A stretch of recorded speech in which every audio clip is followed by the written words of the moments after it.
વાઘોડિયાના ખંદા road ઉપર GIDC હદ વિસ્તારની સીમમાં રમેલા બેન રાયસિંગભાઈ સોલંકી ઉંમર વર્ષ આશરે 60 પોતાના પશુઓને ચારો ચરાવવા માટે આરઆર કેબલ કંપનીના બાજુના ખેતરમાં ગયા હતા અને બપોર બાદ વાતાવરણમાં પલટો આવતા વાઘોડિયા તાલુકા વિસ્તારમાં વરસાદ વરસ્યો હતો, જે દરમિયાન દુર્ઘટના બની સાંજનો સમય થઈ ગયો હતો। પશુઓ ઘરે પહોંચી ગયા હતા અને રમીલા બેન રાયસિંગભાઈ સોલંકી ઘરે નહીં પહોંચતા પરિવારના લોકોએ તેમને આજુબાજુના લોકોએ રમીલા બેનની શોધખોળ હાથ ધરી। 2-3 કલાકના સમય બાદ આખરે રમીલા બેનનો મૃતદેહ વાઘોડિયા ખંદારો પર આવેલ જીઆઈડીસી વિસ્તારના આરઆર કેબલ કંપનીના બાજુના ખેતરમાંથી સીમમાંથી મળી આવી। પશુ ચરાવવા ગયેલ રમીલાબેન પાસે રહેલ છત્રી અને મોબાઈલને નુકસાન જોતા રમીલાબેન ઉપર આકાશીય વીજળી પડી હોવાનું અનુમાન। શરીર પર તાજેલા નાના નિશાનો દેખાવા લાગ્યા હતા।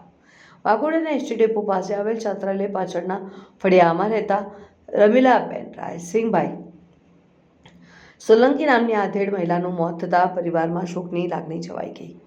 બીજી બાજુ ઘટનાની જાણ વાઘોડિયા પોલીસને થતાં પોલીસ ઘટના સ્થળે પહોંચી મામલતદાર સાહેબશ્રીને જાણ કર્યા બાદ મૃતદેહનો કબજો મેળવી પીએમ અર્થે ખસેડવા તજવીજ હાથ ધરી।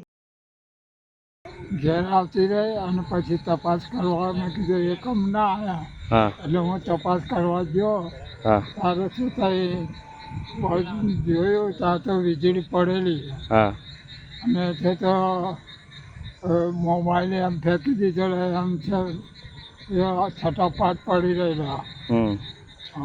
શું નામ છે એમનું? એમનું રમીલાબેન। રમીલાબેન આખું નામ બોલો તમારું? રમીલાબેન રાયસિંગ સોલંકી। હા, સોલંકી।